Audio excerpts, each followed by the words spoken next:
If you have young boys at home or you know someone who does, this is something that's probably on your mind. How do I connect with them? What's on their mind? Overall, when should parents have tough conversations with their boys? And as young men face a world shaped by social media, shifting gender norms, and growing feelings of isolation, these young guys are dealing with a lot. CNN's Don Riddell is joining me right now. You're a father of boys. I have two boys, so all of this is very familiar territory, but we're in a very complicated world. And you actually spoke with a brilliant educator who is now an author, Christopher Pepper, about his new book, Talk to Your Boys. Who knew that we all needed a guide like this? And so what was revealing to you? You know, it's interesting. Like, I remember when my kids were born, there were all the sort of self-help books for parents about, you know, discipline, nutrition, and how to get them to sleep at night. But how many of us actually read books after that? And, you know, this is a book that I only discovered once my kids had already left to go to university. But I thought it was really interesting. There's some really, really interesting points in there.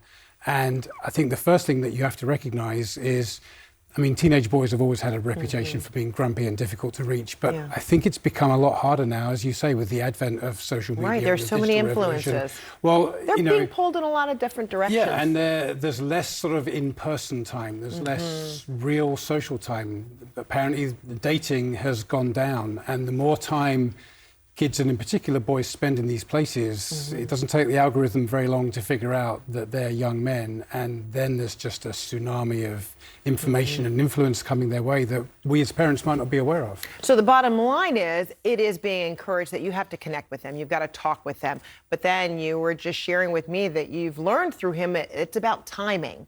How you're going to talk to your kid, what's going on around you, what's less confrontational, yet at the same time comforting? Give me some of those ideas. There's the timing thing in two ways. There's the at what age, and depending on some of these subjects, it might be a lot earlier than we as parents would be comfortable with. So, for example, a lot of kids by the age of 12 have seen adult content on their phone, their computer, a friend's phone, in the schoolyard. Like, that's really early.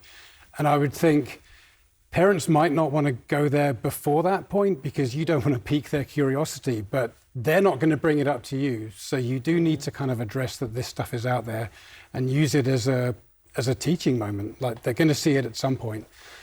The other thing is just when is it least awkward to have a conversation? You know, do you bring it up over dinner? Like, you know, you don't want to be... Is it in front of other family members? Is it alone with them? But something I found really interesting that Christopher Pepper said, and I think I was doing this without knowing that it was a good thing to do.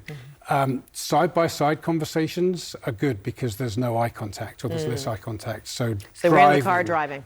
Walking, playing sport, you know, playing ping pong or kind of shooting hoops. That's a really sort of easy and comfortable space with which to have maybe some difficult conversations. And you'd be surprised perhaps in those environments how much your kids might open up to you, because the stress is down, it's more informal, it doesn't seem so serious. But sometimes you have to go there, you have to say, look, this is important, we have to have this conversation. And, you know, one of the things he said, was, you know, 30 one-minute conversations are better than one 30-minute conversation. I thought that was worth remembering. Okay, so it's the quality of time spent, not necessarily the amount of time.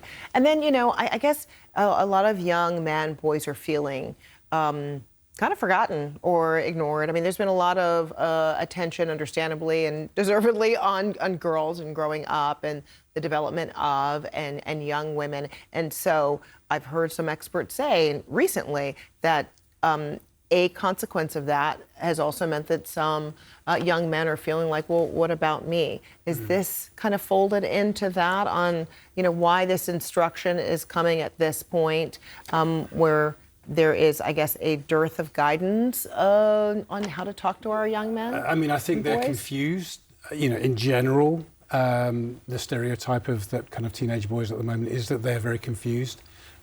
They're wrestling with the aftermath of the Me Too movement, but there's also the kind of idea of the rigid masculinity, which a lot of educators don't really like toxic masculinity as a label, but that is how rigid masculinity is being labelled and is being described. So I think boys are looking for answers. The reason they're going online and asking questions, which are perfectly innocent questions, is maybe because they feel as though they can't get that information from the adults or the parents in their life. And so, I mean, that was one of the tips, because the authors, they canvassed the opinions of a lot of young boys. I think they interviewed 85 boys between the age of 10 and 22. Wow. And the feedback from those boys was, we want our dads to be more open, more real, less rigid, kind of more emotional.